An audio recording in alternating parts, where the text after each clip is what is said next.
আসসালামু আলাইকুম বন্ধুরা, কেমন আছেন সবাই? আজকে একটা মজাদার রেসিপি নিয়ে আপনাদের মাঝে হাজির হয়ে গেলাম। আর রেসিপিটি হলো সবজি দিয়ে ডিম ভাজা রেসিপি। যেমন এটা হেলদি, তেমন খেতেও সুস্বাদু। আর এর জন্য আমার লাগছে পটল, আর আমি নিয়েছি সাথে কলমি শাক, কারণ এই দুটোই খুব নরম তরকারি এবং খুব তাড়াতাড়ি মোল্ট হয়ে যায়।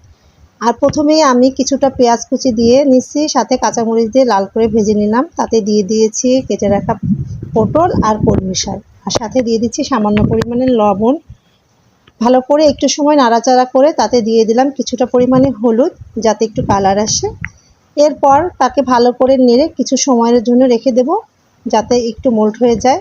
এরপরে দিয়ে যাচ্ছি ফেটে রাখা ডিমটা সুন্দর করে, এবং কিছু সময়ের জন্য আবার এটাকে আমি একটা ঢাকনা দিয়ে ঢেকেও দেব, যাতে উপরের সাইডটাও সুন্দর করে হয়ে যায়। যখন এটা কিছু সময় পরে হয়ে যাওয়ার পরে আমি এটাকে উল্টে পাল্টে নেব।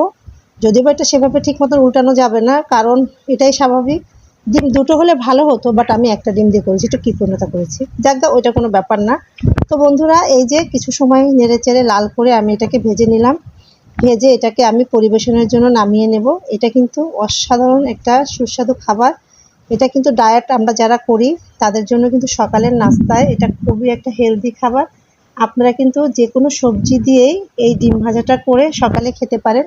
এটা যেমন আপনার পুষ্টির মান রাখবে, আপনার সবজি খাওয়াও হবে, সাথে আপনার ডায়েটের ফর্মুলাটাও পূরণ হয়ে যাবে। তো বন্ধুরা, সবাই এভাবে খাবার চেষ্টা করবেন। দেখেন, এই তো মজাদার হেলদি একটা সকালের নাস্তা রেডি হয়ে গেল। আপনারা বাসায় ট্রাই করবেন, আর কেমন লাগে খেতে অবশ্যই আমাকে জানাবেন। ভালো থাকবেন সবাই, আল্লাহ হাফেজ।